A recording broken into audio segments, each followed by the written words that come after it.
Banyak perkara yang tak dapat ku mengerti. Mengapakah harus terjadi di dalam kehidupan ini? Satu perkara yang ku simpan dalam hati, tiada sesuatu kan terjadi tanpa Allah peduli.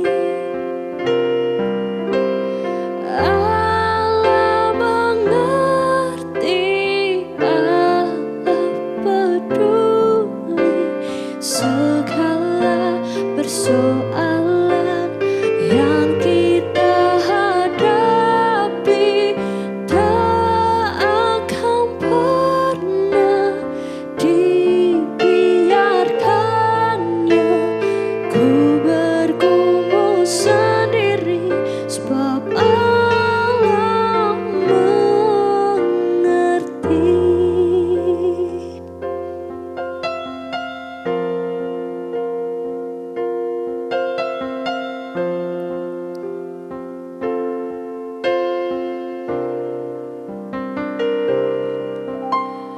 Banyak perkara yang tak dapat ku mengerti. Mengapakah harus terjadi di dalam kehidupan ini? Satu perkara yang ku simpan dalam hati, tiada sesuatu kan terjadi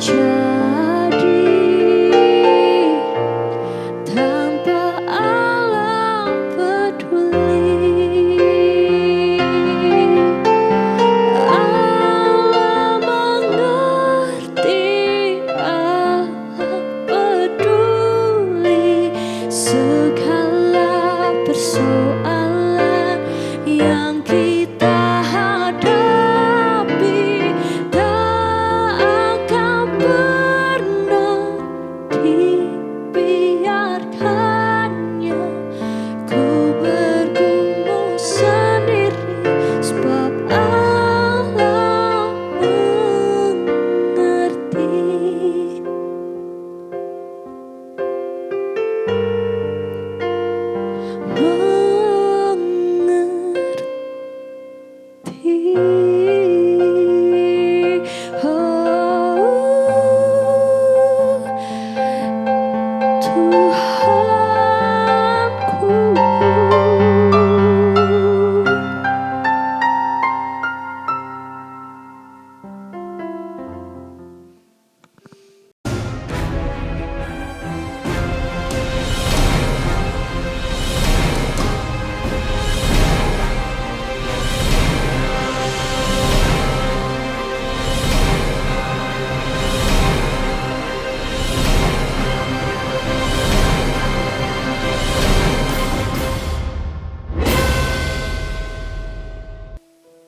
Bapa, terima kasih Tuhan atas segala kasih setiamu dan rahmatmu bagi setiap kami.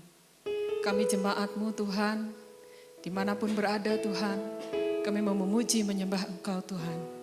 Setiap saat Tuhan, kami mau menyembah Engkau Tuhan. Terima kasih atas segala kebaikan-Mu, terima kasih atas segala kemurahan-Mu. Kami siap Tuhan memuji Engkau pada saat ini. Haleluya, amin. Mari saudara kita memuji menyembah Dia, sebab Dia Allah baik. Kita memasuki gerbangnya dengan penuh pujian syukur. Haleluya.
kita memuji, menyembah Dia.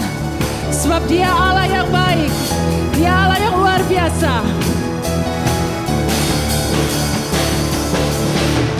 Ku nyanyikan pujian bagi Dia dengan hati yang bersyukur. Ku bersorak memuji Tuhan, Dialah sukacitaku. Sebab Dia baik, Dia sungguh baik, kasih setianya untuk selamanya. Sebab Dia baik, Dia sungguh baik, kasih setianya kekal. Sebab Dia baik, Dia sungguh baik, kasih setianya untuk selamanya. Sebab Dia baik, Dia sungguh baik, kasih setianya kekal. Kasihnya tak pernah berubah, dulu sekarang dan selamanya. Terpujilah Tuhan, terpujilah Yesus, terpujilah Tuhan, terpujilah Yesus, terpujilah Tuhan, terpujilah Yesus. Sebab Dia baik, Dia sungguh baik, kasih setianya untuk selamanya.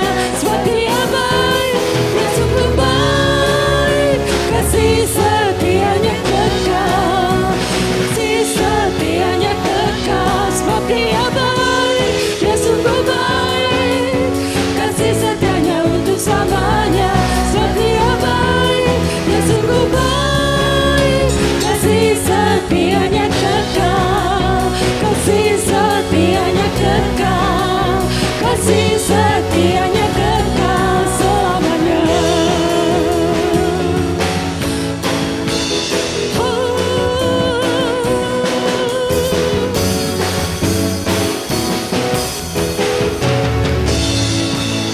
Haleluya. Beri kemuliaan bagi Allah kita. Dia Allah yang sungguh baik, Dia Allah yang sungguh dahsyat. Mari jemaat, kita angkat pujian lebih lagi menyembah Dia pagi hari ini. Haleluya.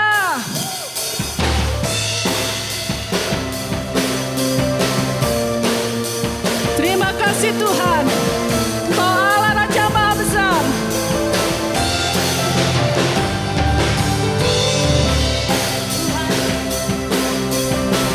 Mari kita menyembah Dia. Haleluya, Tuhanku. Tuhanku Maha Besar, Tuhanku Maha Kuasa, Raja segala raja. Dia takkan tergoyahkan, Dia takkan terkalahkan, Dia hidup dan berkuasa. Serukan namanya, Yesus Tuhan Raja. Segala kuasa tunduk dalam namanya. Dia luar biasa. Dia luar biasa, perkasa mulia. Yesus nama di atas segala nama.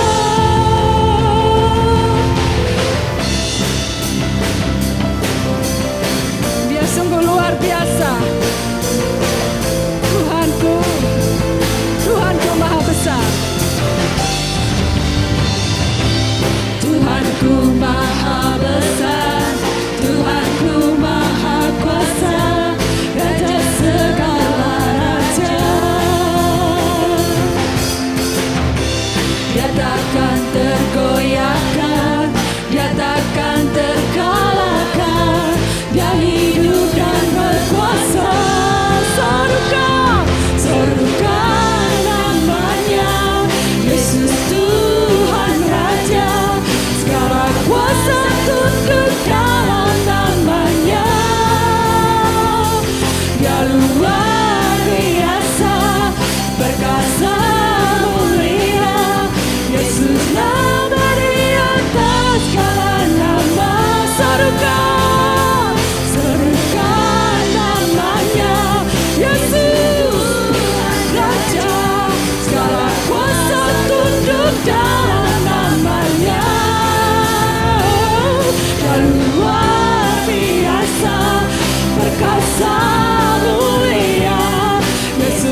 di atas segala nama. Dia Allah yang luar biasa. Dia Allah yang hebat. Dia Allah yang dahsyat. Mari jemaat, kita mau menyembah Dia. Kita menyerahkan hati kita. Haleluya Tuhan. Kau Allah yang luar biasa Tuhan. Kami menyadari Tuhan, Kau ada bagi kami setiap harinya.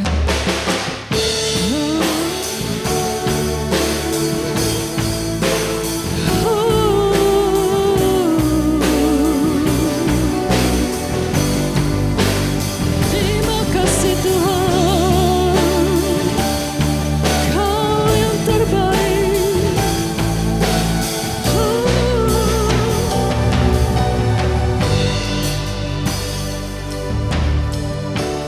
Ku sadari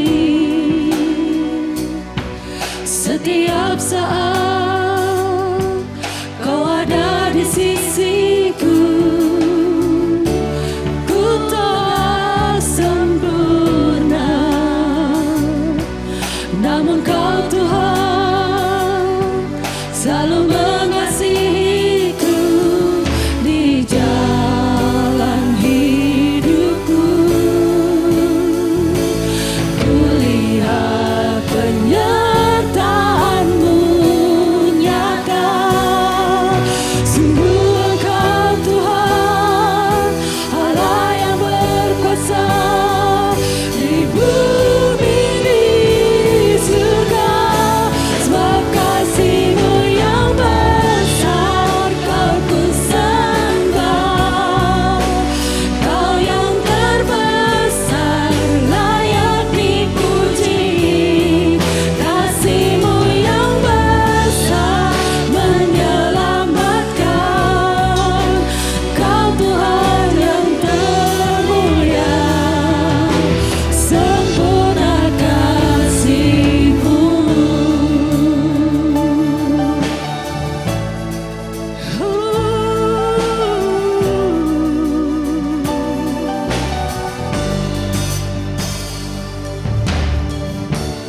Ku sadari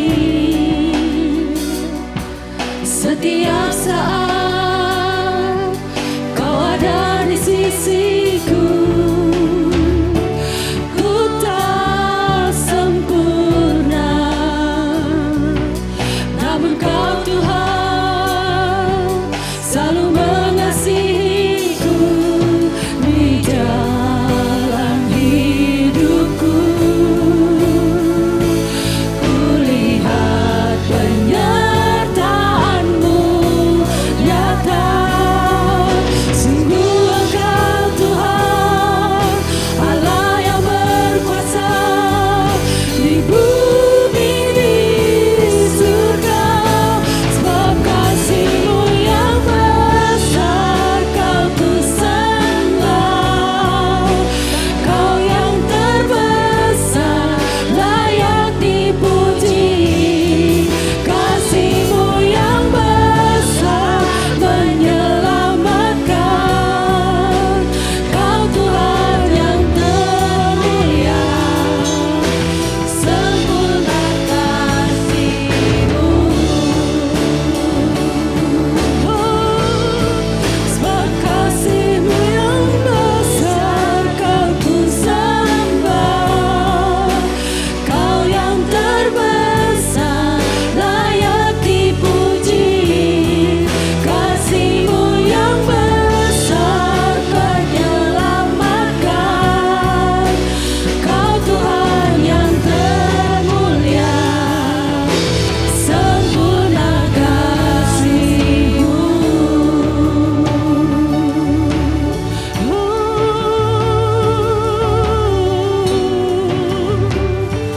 Sempurna kasih-Mu.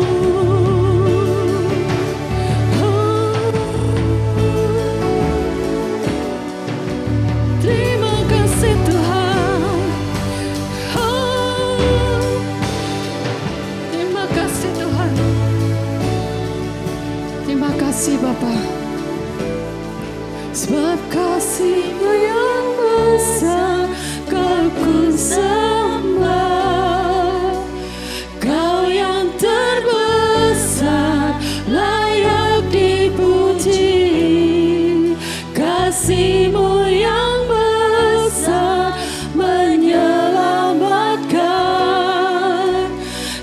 Tuhan yang termulia.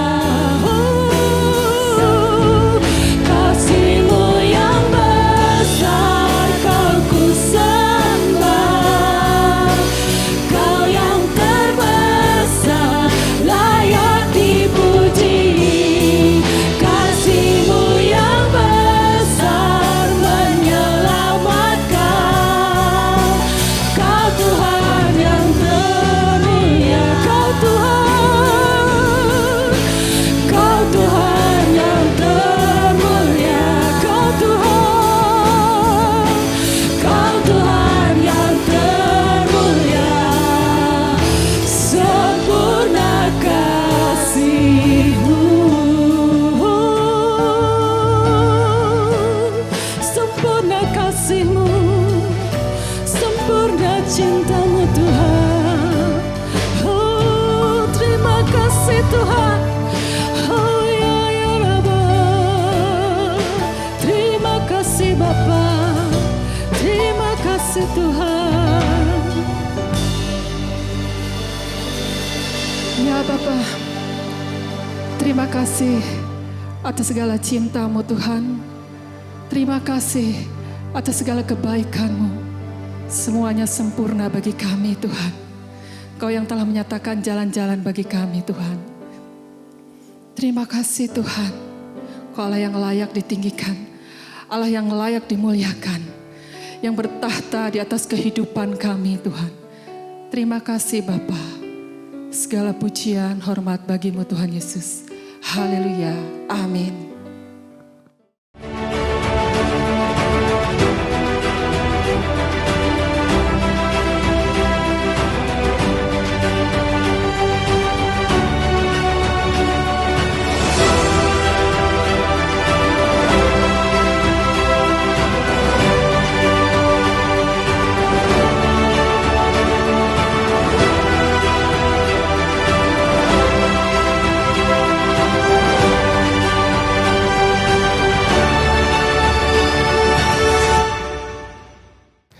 Puji Tuhan, saat ini saya akan berbicara tentang living with hope, hidup dengan penuh harapan. Bapak Ibu Saudaraku yang terkasih dalam Tuhan kita Yesus Kristus, sejak ditetapkan sebagai pandemi COVID-19 oleh Organisasi Kesehatan Dunia atau dikenal dengan WHO pada tanggal 11 Maret 2020, dunia memasuki perubahan drastis. Dari aktivitas yang bebas, pergi kemana-mana. Dari aktivitas yang nyaman, tinggal di rumah atau mungkin keluar rumah, menjadi terbatas dan penuh kewaspadaan. Bahkan mungkin penuh tekanan.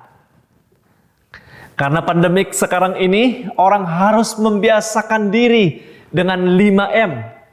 Mencuci tangan, memakai masker, menjaga jarak, menjauhi kerumunan, membatasi mobilitas atau interaksi sesama manusia yang pada dasarnya makhluk sosial. Ini sesuatu yang sangat menekan. Kalau dulu mencuci tangan saat-saat tertentu saja, sekarang mencuci tangan harus menjadi syarat kesehatan yang mutlak. Setiap tempat umum menyediakan tempat cuci tangan. Dulu memakai masker hanya pada waktu-waktu tertentu saja, misalnya ketika sakit. Sekarang memakai masker adalah keharusan, walaupun kadang ngap juga. Dulu bila berjumpa dengan orang yang kita kenal dan ingin dikenal, biasanya salam dengan berjabat tangan itu aman-aman saja. Sekarang untuk berjabat tangan itu harus dijauhi dan harus menjaga jarak. Bila itu coba dilanggar, maka Anda akan dianggap orang yang tidak tahu menjaga kesehatan atau tidak beretika. Demikian juga saat ini kita dihimbau untuk mematuhi atau menjauhi kerumunan dan mengurangi mobilitas dan interaksi sesama, padahal sebagai makhluk sosial tentu melakukan hal-hal tersebut tidaklah mudah. Tapi itu harus dilakukan Bapak Ibu Saudaraku yang terkasih.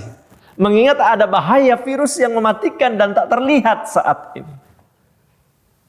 Khususnya bagi mereka yang terkena COVID-19, maka harus mengisolasi diri. Ada yang disebut dengan karantina mandiri. Atau dirawat di rumah sakit secara khusus. Dengan pelayanan yang khusus. Hal ini bisa menimbulkan tekanan yang sangat berat. Salah seorang mahasiswa yang saya ajar sempat terkena COVID dan harus diisolasi mandiri dan dirawat secara khusus. Sempat ada suara putus asa dan menyerah karena dihadapkan dengan situasi antara hidup dan mati. Dia sendirian tanpa istri di sana. Dia sudah memiliki beberapa anak yang ingin melihat papanya dan dia ingin melihat anak-anaknya yang biasa bercengkrama setiap hari. Sekarang anak-anaknya tidak ada di sampingnya. Dia berkata kepada saya, kalau memang Tuhan mau ambil saat ini karena COVID ini, mau nggak mau Pak, saya harus siap. Terserah kehendak Tuhan saja katanya. Saya sempat kemudian berinisiatif untuk membuat pertemuan online bersama rekan-rekan seangkatannya melalui Zoom untuk menguatkan dan mendoakannya. Kemudian syukur kepada Tuhan, saat ini dia sudah sembuh dan bercerita beberapa hari yang lalu di dalam kuliah online bersama saya, bahwa setelah sembuh tidak langsung bisa pulang Pak ke rumah. Walaupun memang masa sakitnya cuma sebentar, beberapa hari saja, tapi harus dikarantina lagi hingga 21 hari. Tentu ini membuat serba terbatas. Saya bisa bayangkan hal itu. Dan cenderung berputus asa karena biasanya nyaman dan bebas bersama keluarga. Ini menjadi terbatas. Berbagai perubahan drastis dari bebas menjadi terbatas tersebut pernah dialami oleh bangsa Israel sebagai umat pilihan Allah. Dalam pengalaman mereka kita akan belajar bagaimana hidup dengan penuh harapan di dalam situasi yang tidak menentu, di dalam situasi yang terhimpit, di dalam situasi yang sulit. Hal itu kita bisa lihat di dalam Yeremia pasal 29 ayat 4, ayat 10 sampai ayat 14. Saya akan bacakan buat saudara. Demikian bunyi firman Tuhan. Beginilah firman Tuhan semesta alam, Allah Israel kepada orang buangan yang diangkut ke dalam pembuangan dari Yerusalem ke Babel. Sebab beginilah firman Tuhan. Ayat yang ke-10. Apabila telah genap 70 tahun bagi Babel, barulah aku memperhatikan kamu. Aku akan menepati janjiku itu kepadamu dengan mengembalikan kamu ke tempat ini. Sebab aku ini mengetahui rancangan-rancangan apa yang ada padaku mengenai kamu. Demikianlah firman Tuhan, yaitu rancangan damai sejahtera dan bukan rancangan kecelakaan. Untuk memberikan kepadamu hari depan yang penuh harapan. Ayat 12. Dan apabila kamu berseru dan datang untuk berdoa kepadaku, maka aku akan mendengarkan kamu. Apabila kamu mencari aku, kamu akan menemukan aku. Apabila kamu menanyakan aku dengan segenap hati, aku akan memberi kamu menemukan aku. Demikianlah firman Tuhan. Dan aku akan memulihkan keadaanmu. Dan akan mengumpulkan kamu dari antara segala bangsa. Dan dari segala tempat kemana kamu telah kucerai-beraikan. Demikianlah firman Tuhan. Dan aku akan mengembalikan kamu ke tempat yang dari mana aku telah membuang kamu. Berdasarkan ayat-ayat tersebut dapat kita lihat bahwa bangsa Israel yang notabene adalah umat Allah sebagai bangsa yang mereka banggakan adalah hubungan mereka dengan Tuhan, Allah Israel yang telah membawa mereka dari Mesir dengan berbagai-bagai mujizat melalui padang gurun sampai ke tanah yang penuh susu dan madu, yaitu tanah Israel. Sekarang ini mereka menghadapi masalah pembuangan di Babel. Mereka menghadapi paling tidak 3 masalah yang kemudian membuat kebutuhan mereka terganggu di sana, atau kebutuhan mereka tidak terpenuhi. Masalah yang membuat kebutuhan-kebutuhan dasar bahkan mereka itu tidak terpenuhi. Dan ini yang menyebabkan persoalan hopeless, putus asa. Masalah pertama, yaitu mereka mengalami kehilangan kebutuhan dihargai dan kesempatan aktualisasi diri. Perhatikan ayat 4. Di sana dikatakan, beginilah firman Tuhan semesta alam, Allah Israel kepada semua orang buangan yang diangkut ke dalam pembuangan dari Yerusalem ke Babel. Nah, firman Tuhan ini datang melalui perantaran Yeremia kepada Israel. Sebagai bangsa yang saya katakan tadi, bangsa pilihan Allah. Namun kini mereka semua diangkut ke dalam pembuangan. Proses diangkut saja sampai kepada pembuangan itu sudah mereka rasakan pengorbanan yang luar biasa. Hidup menjadi sulit. Meninggalkan Yerusalem, kotanya Allah, kiblat tempat ibadah mereka, ke negeri. Sekarang mereka dari kiblat Yerusalem, sekarang mereka harus pergi mengarah ke Babel, negeri asing bagi mereka. Sebuah negeri penyembah berhala.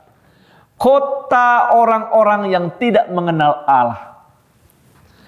Mereka sebagai umat Allah yang hidup di negeri asing selama 70 tahun.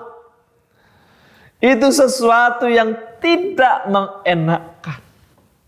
Dalam kondisi ini, bangsa Israel mengalami pembuangan yang sangat menekan mereka. 2 tahun setelah Raja Yekonya dibuang beserta rombongannya, Bapak Ibu. Pembuangan belum berakhir juga. Pada ayat yang kedua itu dikatakan, sebaliknya rombongan berikutnya menyusul pada ayat yang pertama. Mereka kehilangan kebanggaan dan kenyamanan. Saya tidak tahu kenyamanan apa yang kemudian ditinggalkan oleh Bapak Ibu Saudara-saudariku.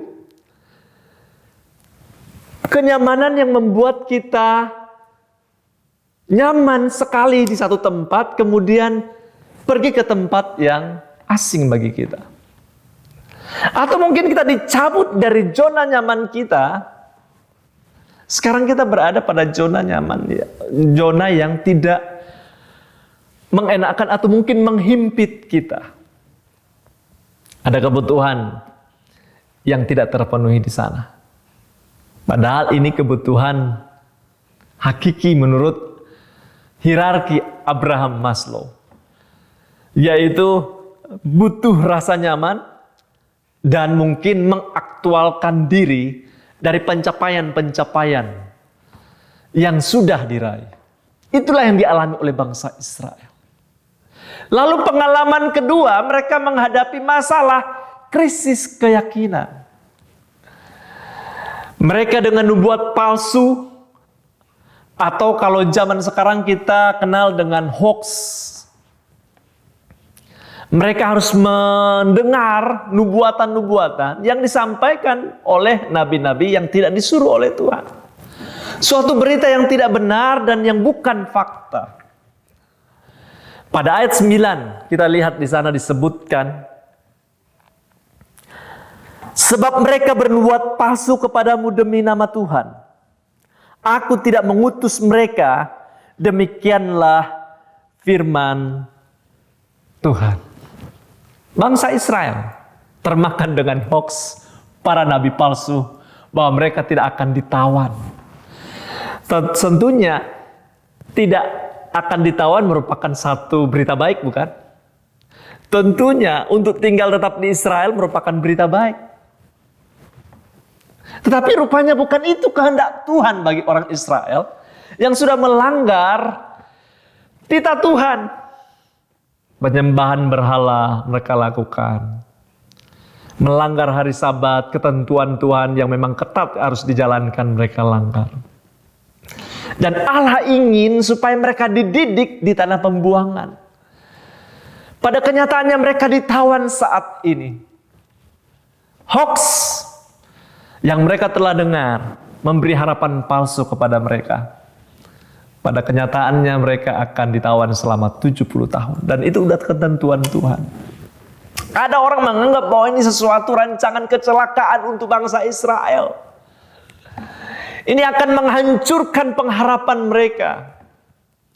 Apalagi dihadapkan dengan realita sekarang ini bangsa asing menawan mereka. Sebagai bangsa yang merdeka, dengan pengalaman banyak menghadapi kesulitan di masa lalu, sekarang mereka ditawan oleh bangsa lain.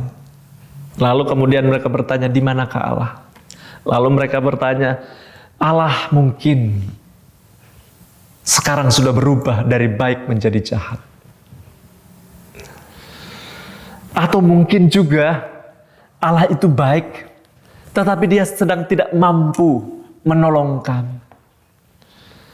Kalau dulu benar dia mampu mengeluarkan kita dari bangsa Mesir dengan tangan yang teracung, dipimpin dengan tiang api pada waktu malam, dipimpin dengan tiang awan pada waktu siang. Laut terbelah, sungai terbelah, bangsa Yeriho dikalahkan, temboknya dihancurkan. Bangsa-bangsa yang lebih perkasa dari kita dikalahkan oleh tangan Tuhan yang kuat. Mungkin Tuhan sudah berubah. Dia sudah menjadi lemah. Kemudian mereka kehilangan pegangan, kehilangan harapan. Dari 3 persoalan yang saya uraikan tadi, yang paling berbahaya adalah krisis pengharapan ini. Mereka putus asa karena sebagai umat Tuhan mereka harus hidup dalam pembuangan. Orang bila dalam keputusasaan akan mudah merugikan diri sendiri dan orang lain. Hidupnya berhenti hidup. Sebaliknya, orang-orang yang punya harapan, maka mereka akan bisa bertahan untuk hidup di dalam masa-masa kesulitan. Itu sebabnya pengharapan ini menjadi sangat penting. Siapa yang tidak pernah dengar kata Holocaust? Holocaust atau biasa disebut dengan Shoah adalah genosida paling mengerikan dan terkenal di abad ke-20. Hampir setiap orang mengetahuinya. Namun Holocaust tidak menjadi terkenal hanya karena jumlah korban yang banyak, melainkan dari kisah-kisah orang Yahudi yang berhasil selamat dari siksaan Nazi. Setelah bebas mereka, para tahanan yang selamat mengisahkan. Mereka berpendapat dengan rumusan ideologi mereka yang baru. Mereka lihat pengalaman-pengalaman mereka itu yang tidak mudah. Kemudian mereka memunculkan satu pemikiran yang saya kira benar juga. Kemudian mereka mencoba hidup normal. Mereka bilang mencoba hidup normal adalah cara mereka untuk bertahan di dalam masa kekejaman Nazi. Mencoba hidup normal dengan optimis dan penuh harapan bahwa mereka pasti selamat betapapun kecil kemungkinannya. Itu sebabnya Tuhan tidak membiarkan umatnya hidup di dalam keputusasaan, Bapak Ibu. Tuhan tidak ingin membiarkan kita sebenarnya hidup di dalam tekanan sebenarnya.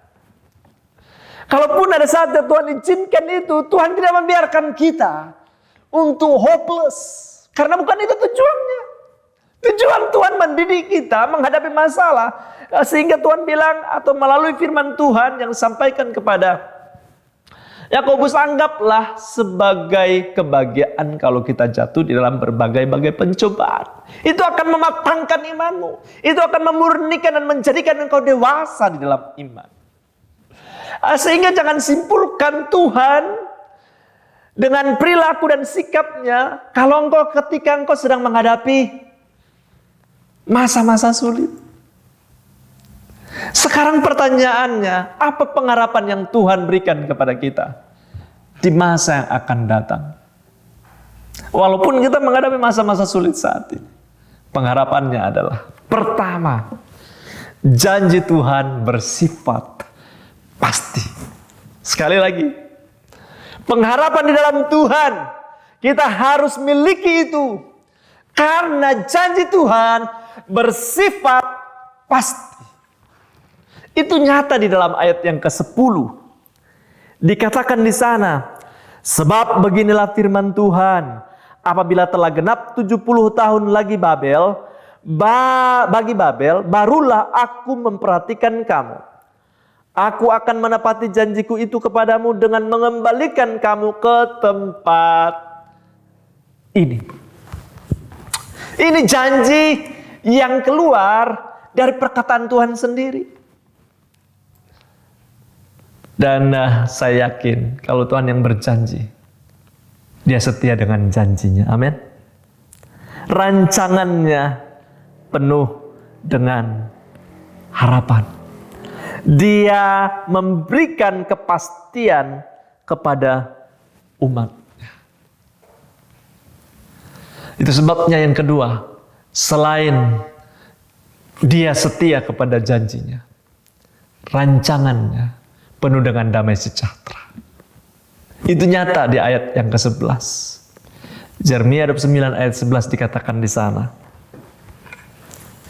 Sebab aku ingin mengetahui rancangan-rancangan apa yang ada padaku mengenai kamu. Demikianlah firman Tuhan. Yaitu apa? Rancangan damai sejahtera dan bukan rancangan kecelakaan, untuk memberikan kepadamu hari depan yang penuh dengan harapan. Ya, rancangan damai sejahtera merupakan rancangan Allah untuk umatnya. Nggak mungkin Dia membiarkan umatnya selama-lamanya bergumul seorang diri. Bahkan ketika dibuang ke Babel pun Allah tetap menuntun mereka dengan firman Tuhan. Ada nabi-nabi yang Tuhan bangkitkan di sana. Yeremia, Yesaya juga sempat dibangkitkan.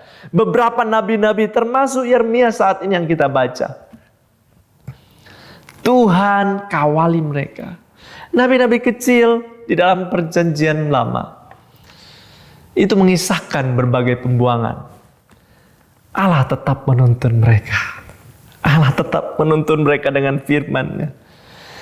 Untuk menguatkan mereka, memberi arah hidup. Supaya mereka berjalan di dalam kebenaran, walaupun menghadapi masa-masa sulit. Yang ketiga, selain rancangannya damai sejahtera, kita harus menerima dan meyakini bahwa Tuhan setia kepada janjinya. Yang ketiga adalah Tuhan memenuhi segala kebutuhan kita. Ini fakta, ayat 12 sampai 14 itu disebutkan di sana. Dia bilang begini, dan apabila kamu berseru dan datang untuk berdoa kepadaku, maka aku akan mendengarkan kamu. Apabila kamu mencari aku, kamu akan menemukan aku. Apabila kamu menanyakan aku dengan segenap hati, aku akan memberi kamu menemukan aku. Demikianlah firman Tuhan, dan aku akan memulihkan keadaanmu dan akan mengumpulkan kamu. Bapak, Ibu, Saudaraku yang terkasih dalam Tuhan kita Yesus Kristus, kebutuhan di sini adalah dimulai dari sumber yang utama. Jangan cari atau mencari untuk pemenuhan kebutuhanmu dari sumber yang lain. Carilah kebutuhan dari Tuhan sendiri. Kita butuh bukan hanya air, tetapi sumber mata air. Kalau hanya air, maka mudah habis. Tapi kalau mata air atau sumber, maka sampai kapanpun akan tetap ada, bahkan melimpah. Sumber kita yang utama adalah pribadi Tuhan sendiri. Amin. Amin. Ya, Dialah sumber kehidupan kita. Bahkan kalau kita kehilangan apa-apa, bahkan segala sesuatu pun, kita tidak kehilangan apa-apa. Kenapa? Karena kita masih memiliki sumber itu. Seorang hamba Tuhan di Bandung, salah satu penatua GKPB Fajar Pengharapan di Bandung bercerita di dalam sebuah chapel yang saya dengar. Saya ada di situ. Satu waktu beliau masuk rumah sakit, mungkin kehilangan harapannya sangat kuat karena satu kejadian rumahnya terbakar. Mungkin bukan masalah rumahnya, surat-surat yang berharga pun terbakar di sana. Merasa kehilangan harapan, berpengaruh kepadanya, sakit, masuk rumah sakit, dikunjungi oleh hamba Tuhan senior, Pak almarhum Yermia Rim, founder GKPB. Dia bilang begini, namanya Pak Tang, selama engkau punya Tuhan, engkau tidak kehilangan apa-apa. Kata-kata itu sontak menjadi perenungan terdalam bagi seorang hamba Tuhan yang sedang terbaring karena kehilangan rumah, kehilangan hartanya dalam bentuk surat-surat berharga. Kemudian bangkit. Ya, saya masih punya Tuhan. Rumah habis, barang-barang berharga habis, surat-surat berharga bernilai mungkin ratusan juta, miliaran rupiah, ludes. Tetapi kan saya masih punya Tuhan. Dia sumber hidup saya. Saya nggak perlu kehilangan harapan. Saya tidak kehilangan apa-apa. Karena saya masih mempercayai Dia sebagai sumber hidup. Yang bahaya kalau kita kehilangan Tuhan sebagai sumber pegangan, kita akan kehilangan segala-galanya. Sebaliknya, bila kita masih punya Tuhan, Dialah Allah yang bisa menggantikan yang hilang. Abraham mengalami itu. Ketika diminta makan anak yang dia kasih, dia serahkan kepada Tuhan. Karena Tuhan, dia tahu bahwa Allah mampu membangkitkan anaknya walaupun sudah mati. Itulah Allah yang kita percayai. Dia sumber hidup yang bukan hanya baik, tapi Dia mampu melakukan segala hal, menggantikan segala yang hilang dalam masa-masa sukar. Itu sebabnya tetap mempercayai Tuhan dan janjinya. Saya ingin berdasarkan 3 hal tadi, maka kita perlu hidup dengan pengharapan akan masa depan yang pasti dan tidak mengecewakan. Sekarang pertanyaannya, bagaimana Pak cara hidup dengan pengharapan itu? Anda sudah memiliki harapan. Saya pun demikian ketika kita percaya Yesus, amin. Karena Dia memberi pengharapan yang pasti. Kematiannya tidak menghentikan rencana Allah untuk menyelamatkan kita. Karena pada hari ketiga Dia bangkit. Dan itu sebabnya nama di atas segala nama, Dia layak menerima hormat pujian. Hiduplah dengan pengharapan, karena pengharapan kita sudah milik. Sekarang bagaimana kita hidup dengan pengharapan itu? Yang pertama adalah mempercayai dan menerima janji Tuhan dengan sukacita. Tuhan berjanji bahwa setelah genap 70 tahun dalam pembuangan, Tuhan akan memperhatikan umatnya. Dengan cara apa? Mengembalikan mereka ke Yerusalem. Jadi tidak selama-lamanya mereka meninggalkan Yerusalem. Ada satu waktu Tuhan memperhatikan mereka. Tidak selama-lamanya engkau menghadapi kesulitan. Ada satu masa Tuhan akan memulihkan engkau. Tidak selama-lamanya engkau berjuang sendiri. Karena ada Tuhan di sana yang mendampingi engkau. Bukan hanya melihat dari jauh, tapi berusaha berbicara bahwa aku menyertai engkau. Jangan bimbang, jangan khawatir, jangan menyerah dengan keadaan. Tetaplah berharap. Sebab pada satu waktu Tuhan akan memulihkan engkau. Umatnya perlu mempercayai Tuhan dengan penuh harapan dan menerima dengan sukacita. Sebab Roma 12 ayat 12 dikatakan di sana, bersukacitalah dalam pengharapan, sabarlah dalam kesesakan, dan bertekunlah di dalam doa. Apapun persoalan yang kita hadapi, tetaplah bersukacita dalam pengharapan yang bukan diberi oleh manusia, tapi Allah yang menjamin. Sabarlah dalam kesesakan, dalam hal-hal sulit. Tuhan minta kita sabar, karena ada satu waktu Tuhan akan menolong memulihkan engkau. Amin. Dan bertekunlah di dalam doa. Sehingga jangan termakan dengan hoax. Beri telinga Anda, beri pandangan Anda tertuju kepada berita yang benar, yaitu firman Allah yang mampu meneguhkan engkau. Ketika engkau menghadapi masa sulit, pegang janji Tuhan ini. Dengarlah apa kata Tuhan dan pegang janjinya. Percayai Tuhan dan janjinya. Hoax itu bukan berupa kata-kata saja, tapi kadang situasi yang mengintimidasi. Seolah-olah Tuhan tidak setia kepada janjinya. Kalau ada Tuhan, kenapa kok saya dibiarkan seperti ini? Karena engkau masih melihat kenyataan dan termakan dengan berita hoax. Keadaan itu sebegitu mempengaruhimu, sehingga engkau membiarkan diri untuk dipengaruhi dan dihanyutkan olehnya.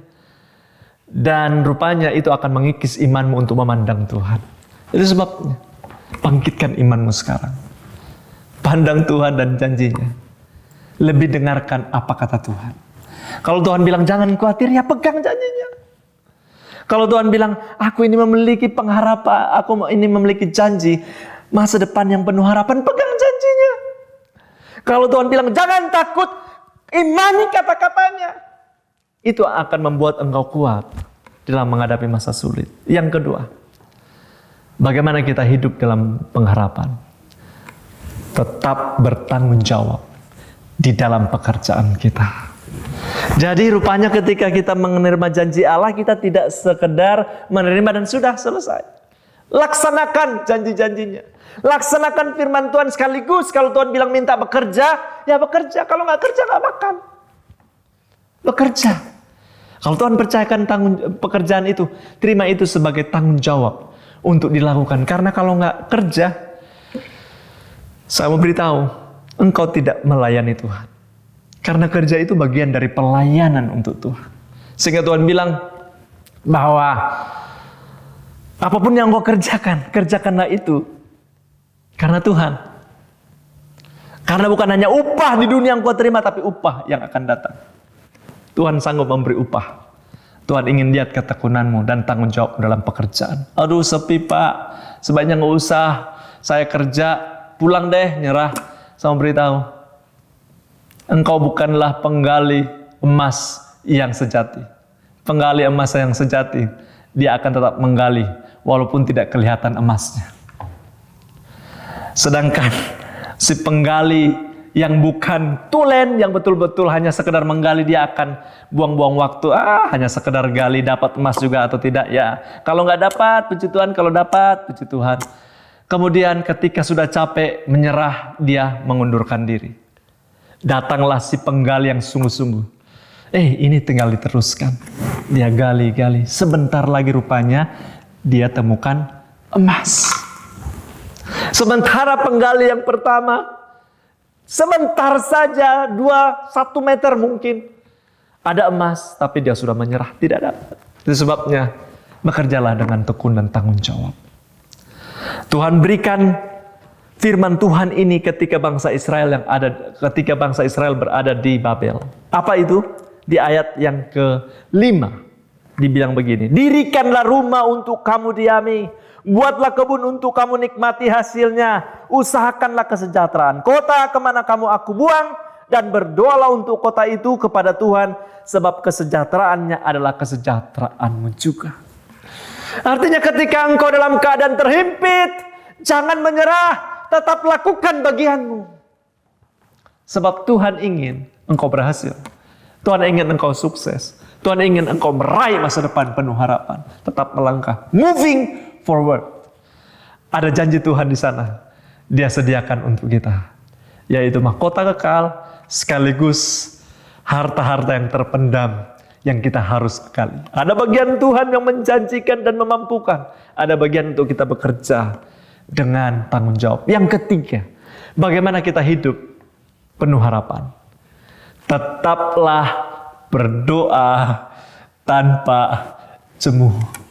Sebab Tuhan janji dalam Yeremia pasal 29 ayat 12 sampai 14.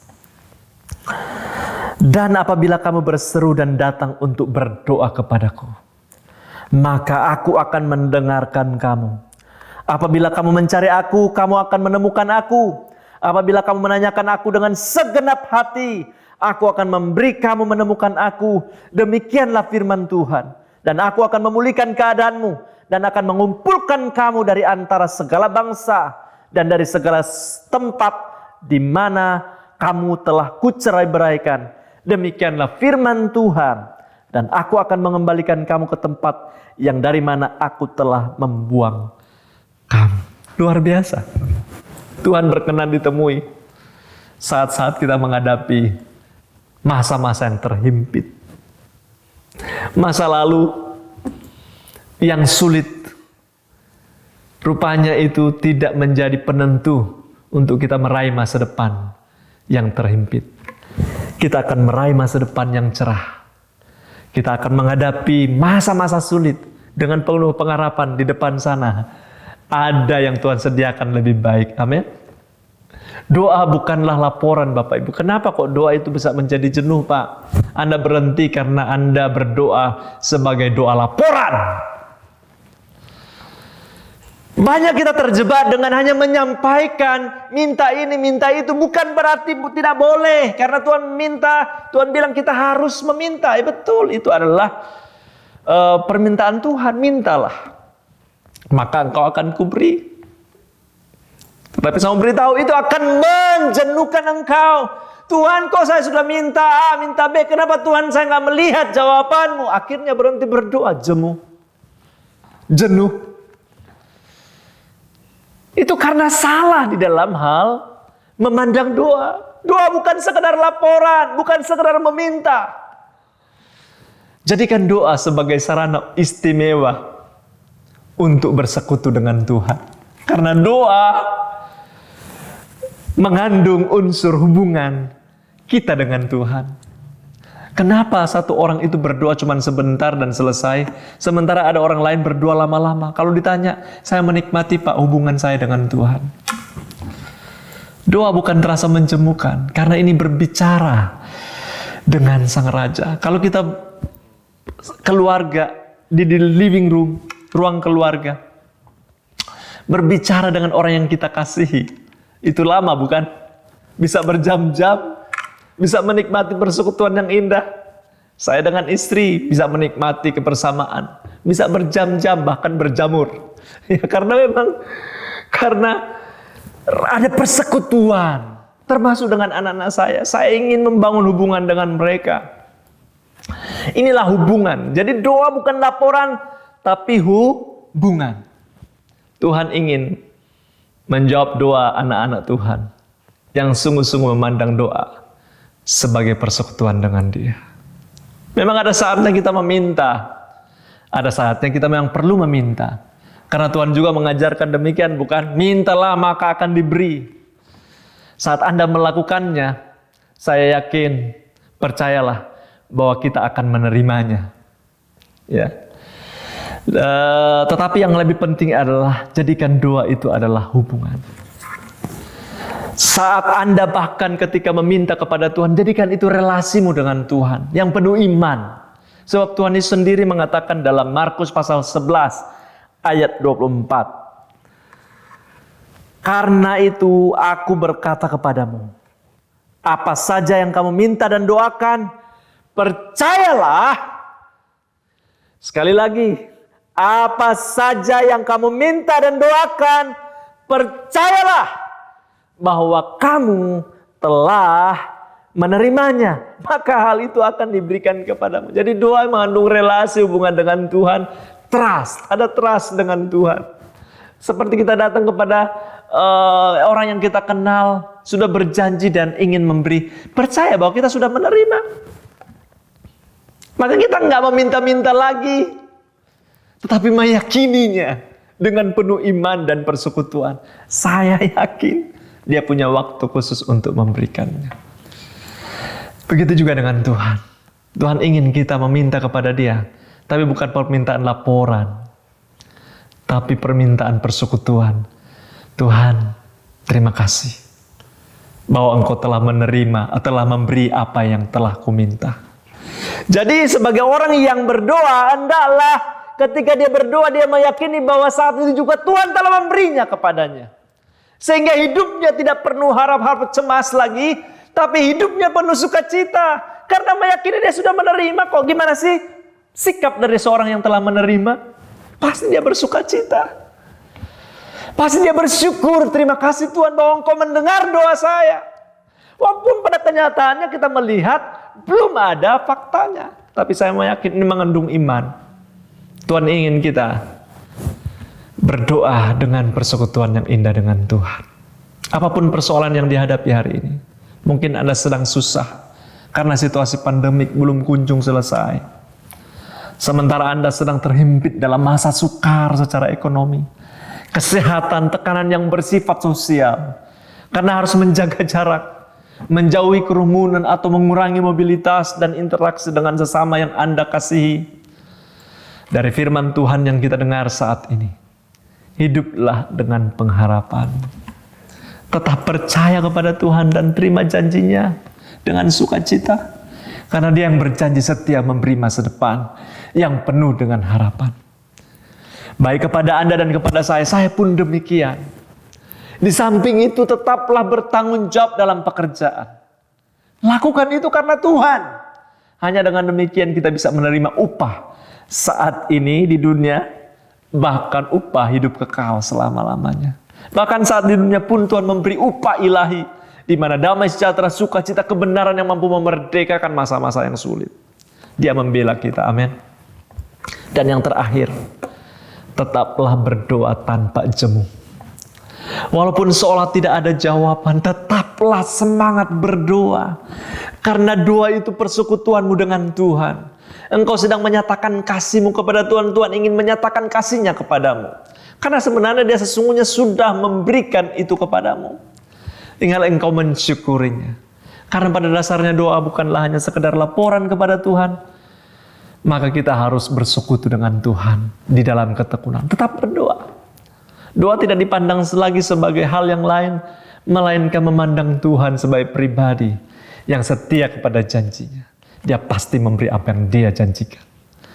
Tuhan selalu punya jawaban, cara, dan waktu yang tepat untuk menjawab doa-doa kita. Percayalah bahwa Tuhan telah melakukannya bagi kita, maka Tuhan akan memberikannya itu kepadamu. Mari kita berdoa. Di dalam nama Tuhan Yesus, dengan iman kami datang kepadamu Tuhan. Yakin kami bahwa Engkau mau kami hidup penuh dengan harapan. Kami terima janji Allah dengan sukacita. Kami akan terus bekerja dengan penuh tanggung jawab apapun yang Tuhan percayakan, karena itu merupakan bagian kami. Dan kami akan tetap berdoa membangun hubungan dengan Tuhan. Karena relasi lebih daripada permintaan. Hubungan kami dengan Tuhan lebih daripada modal laporan. Kami ingin terus membangun relasi dengan Tuhan. Karena Tuhan setia kepada janji. Tuhan, janjimu kami pegang. Kau menyertai kami sampai kesudahan zaman. Dan kami bersyukur. Dan kami mau hidup dengan ucapan syukur. Karena doa-doa kami Tuhan telah dengar. Dan menyediakan yang terbaik bagi umat-Mu. Dimanapun umat-Mu berada, berkati mereka Tuhan. Di dalam nama Yesus dengan kelimpahan dan ucapan syukur. Hari-hari yang jahat ini tidak menggeruskan iman mereka, tapi tetap berpegang kepada pengharapan dan hidup di dalam pengharapan di dalam Kristus. Ini doa hamba-Mu Tuhan. Di dalam nama Tuhan Yesus Kristus. Amin. Haleluya.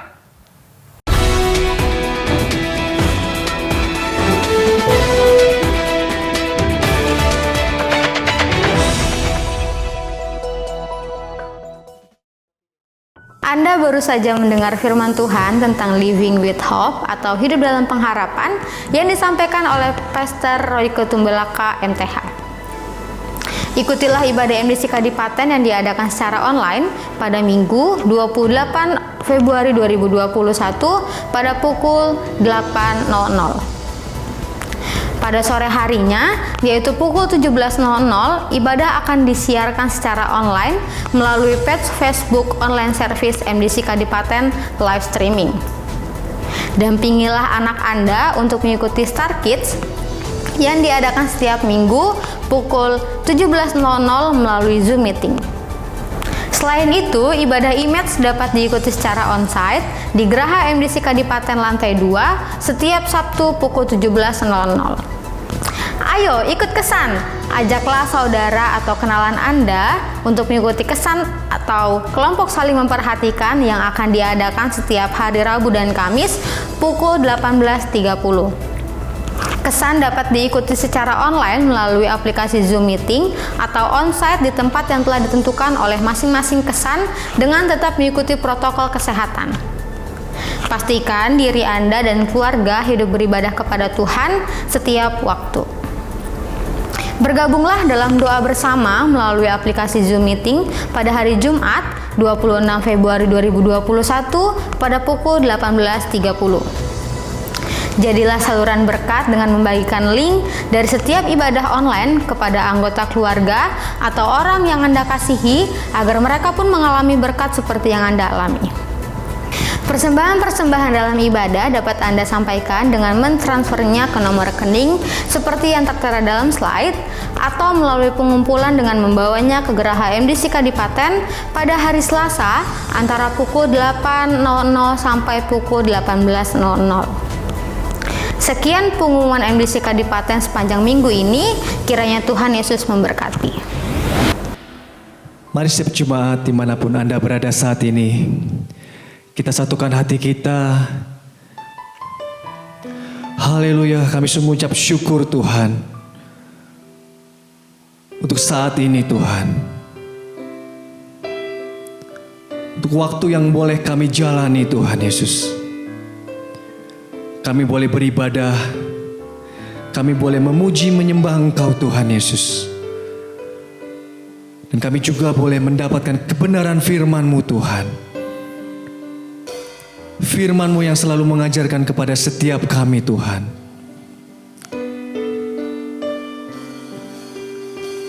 Setiap hari, setiap waktu, kami harus terus melangkah maju di dalam Engkau Tuhan Yesus. Kami terus bergerak maju bersama dengan Engkau Tuhan Yesus. Terima kasih Bapa buat penyertaan-Mu yang luar biasa. Kami sungguh berterima kasih Tuhan Yesus buat setiap anugerah yang boleh kami terima Tuhan. Terima kasih Tuhan Yesus. Kami percaya Tuhan, mulai saat ini Tuhan, hidup kami boleh diubahkan Tuhan Yesus. Hidup kami boleh semakin serupa dengan Engkau Tuhan. Terpujilah nama-Mu Bapa. Setiap jemaat dimanapun Anda berada, mari kita angkat kedua tangan kita. Terimalah berkat dari Allah Bapa, cinta kasih daripada Tuhan Yesus Kristus, dan penyertaan dari Roh Kudus akan menyertai setiap kita mulai saat ini sampai Maranatha Tuhan datang yang kedua. Hanya di dalam nama Tuhan Yesus Kristus. Siapa yang percaya katakan amin. Tuhan Yesus memberkati.